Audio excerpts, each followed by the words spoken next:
আসসালামু আলাইকুম বন্ধুরা, তোমরা সকলে কেমন আছো? আশা করি আল্লাহর রহমতে সকলে ভালোই আছো।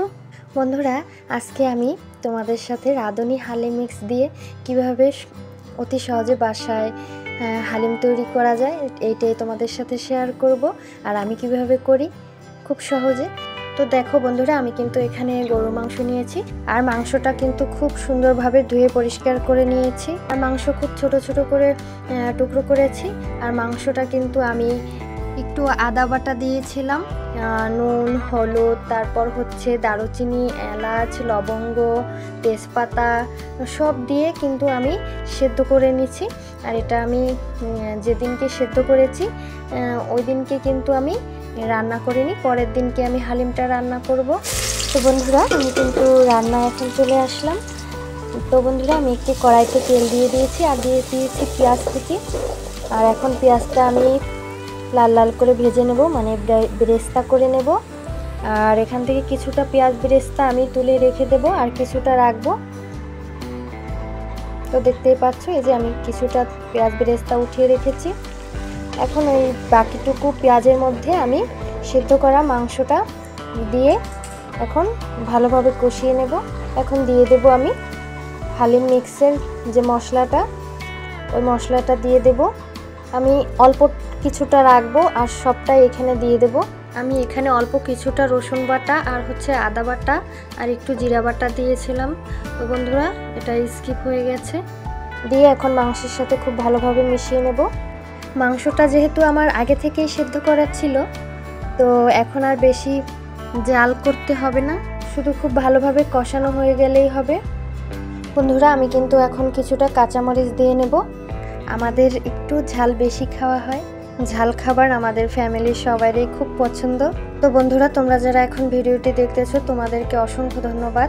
আর যারা লাইক দিতে ভুলে গিয়েছো, প্লিজ একটি লাইক দিয়ে ভিডিওটি কন্টিনিউ করো। আর তোমাদের কাছে একটি অনুরোধ থাকবে, প্লিজ তোমরা কেউ ভিডিওটি টেনে টেনে দেখবে না, তোমাদের কাছে সম্পূর্ণ ভিডিওটা দেখার অনুরোধ রইল। তো বন্ধুরা, আমি একটু গরম পানি দিয়ে নিলাম আর এখন আর একটু ভালোভাবে কষিয়ে নেব। তারপর হচ্ছে আমি এখানে হালিম মিক্স, এটা আমি ভিজিয়ে রেখেছিলাম প্রায় 1 ঘন্টার মতো। তো ওই মিশ্রণটা কিন্তু আমি এখন দিয়ে দেব। দেখো, মাংসটা কিন্তু আমার খুব ভালোভাবে কষানো হয়ে গেছে,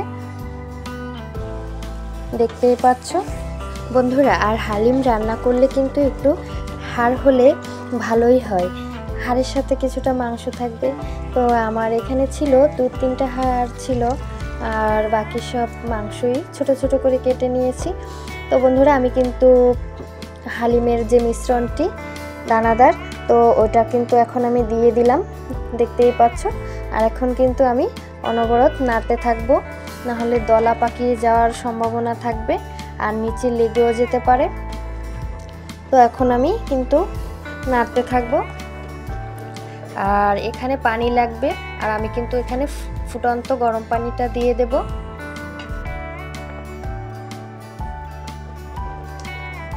এটা কিন্তু নাড়ার উপর থাকতে হবে, না হলে কিন্তু নিচে লেগে যাওয়ার ভয় থাকবে।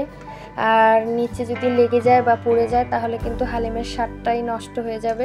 তো বন্ধুরা, আমি কিন্তু এখন পরিমাণ মতো পানি দিয়ে নিলাম, গরম পানিটা।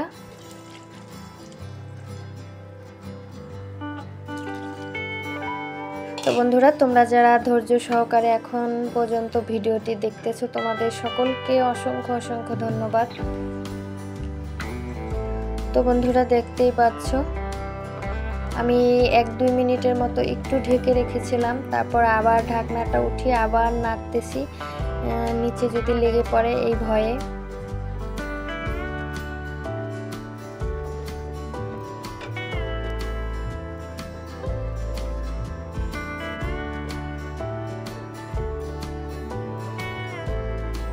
তো আমি কিন্তু অনবরত নাড়তেছি, দেখতেই পাচ্ছ। তো ওইভাবে কিন্তু নাড়তে নাড়তে এক পর্যায়ে এটা রান্না হয়ে যাবে।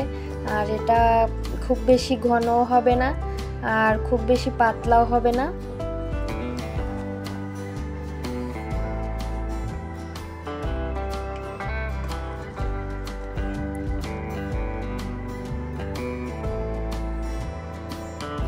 তো বন্ধুরা দেখতেই পাচ্ছ আমার কিন্তু রান্না অলরেডি শেষের পথে। এখন আমি বাকি যে হালিম মিক্সের যে মশলাটা ছিল কিছুটা রেখেছিলাম, তোমাদের প্রথমে বলেছিলাম, ওই মশলাটা কিন্তু আমি এখন দিয়ে এখন আবার অনবরত নাড়তে থাকবো।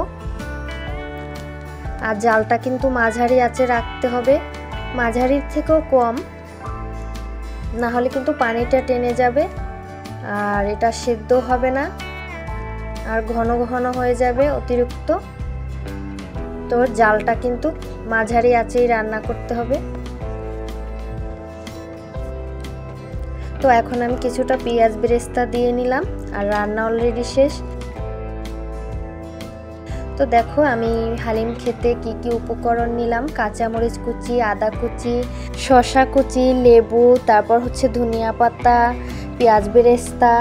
তো দেখো আমি এখন পরিবেশন করব বন্ধুরা। তো বন্ধুরা দেখলে তো আমি কত সহজে রাঁধুনি হালিম মিক্স দিয়ে হালিমটা বাসায় তৈরি করে নিলাম।